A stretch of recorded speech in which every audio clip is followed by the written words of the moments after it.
Dear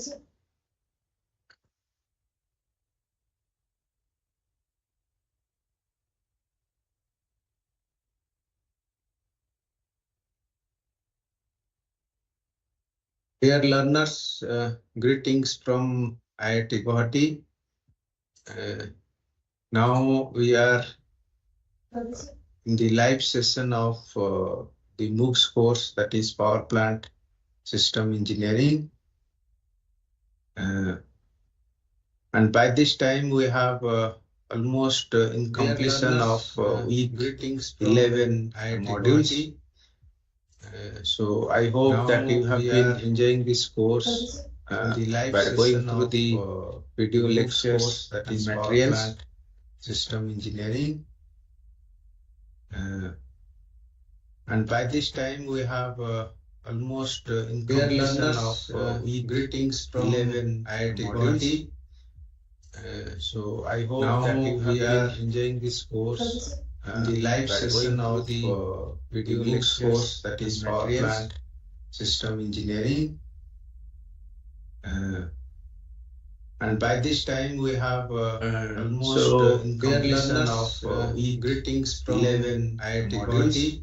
In over last I hope that you have been enjoying this course few months. The live session when the course was started in January, that is Power Plant System Engineering. We have 4 modules in this course, and by this time we have this module 1 is the concepts of basic concepts of which are required for the power plant engineering, that is theory of dynamics. The second module was mainly on steam power systems. Third module was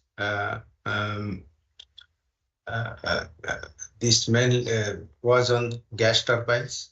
And fourth module, which is going on now, we are in which week 11 lectures are being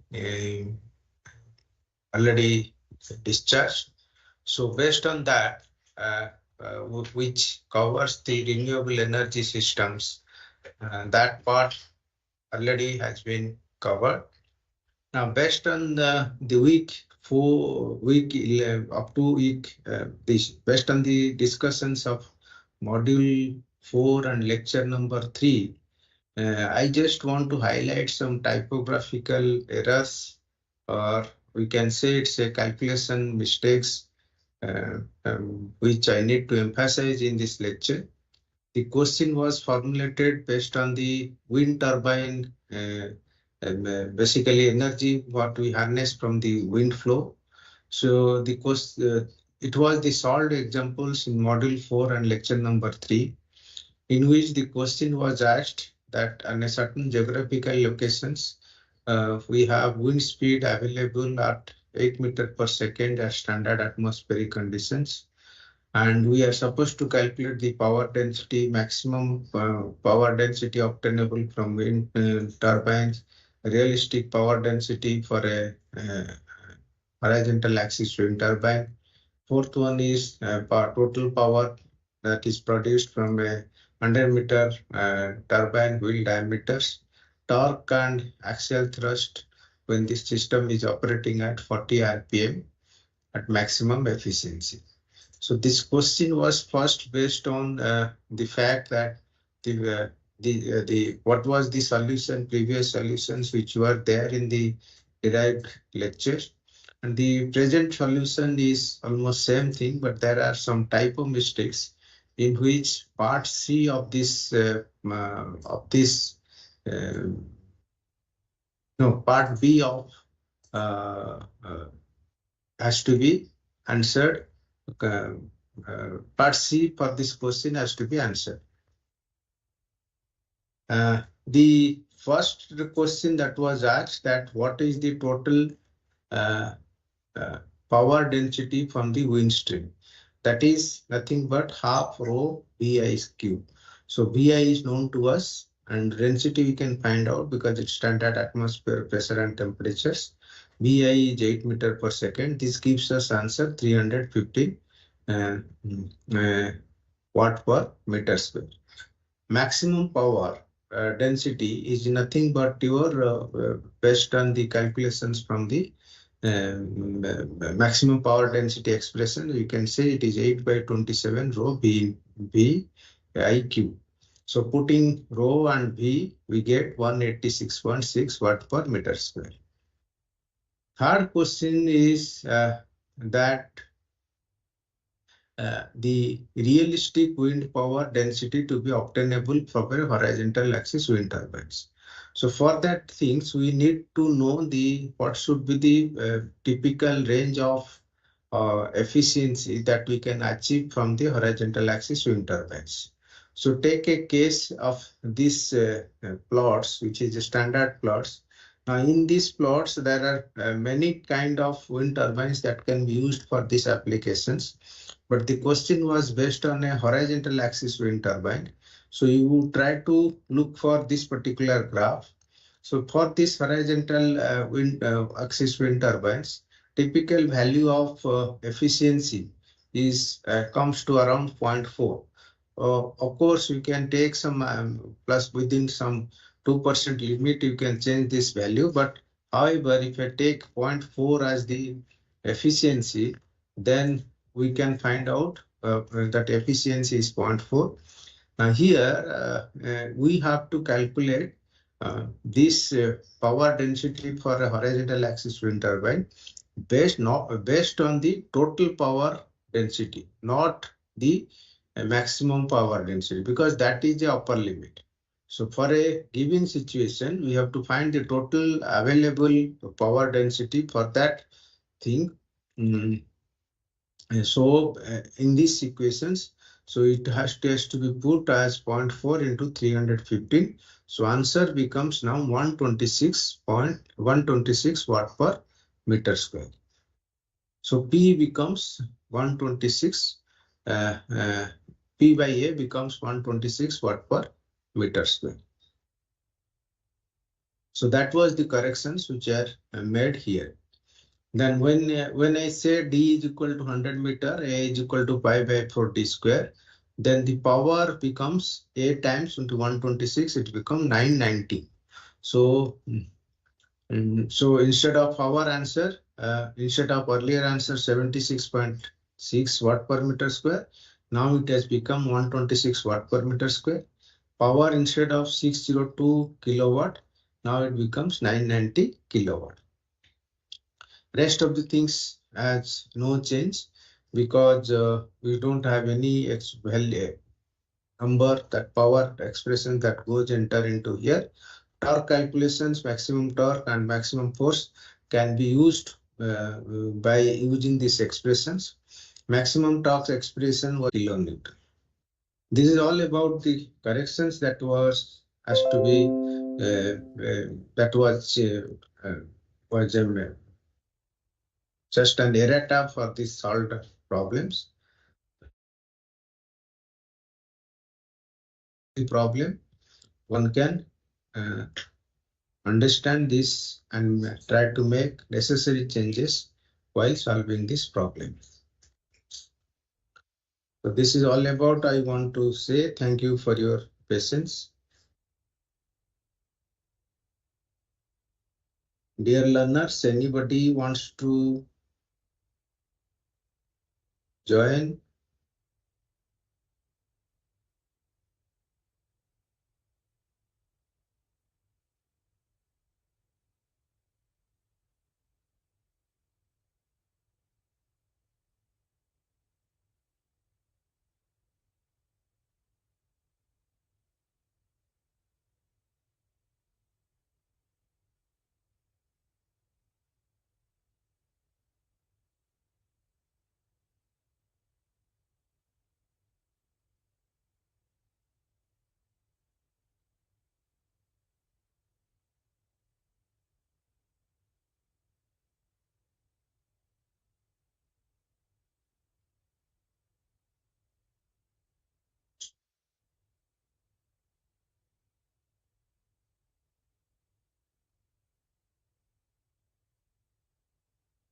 I strongly request all of you who are listening to this live session, please be aware that your end or the final exam is based on the various types of problems uh, uh, uh, which are like recall type, numerical problem type, single answer type, fill in the blanks type, true false types, and of course common data question types. All types of problems have been already emphasized during this assignment, uh, which was circulated in every week. So it is strongly suggested that please go through all the assignments. And second, you also have to go through all the solved examples of the numerical problems which were mentioned at the end of each lectures. So all these things will help you in understanding this course and also to fetch very good marks in this course during your exam. This is all I want to make the for this course, and we will be entering into last week lecture from April 5th, 7th April 5th onwards. We will be entering into the last week lectures, that is week 12.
dear learners and all the participants in this course, this is the last live session and we are in the concluding remarks for this course.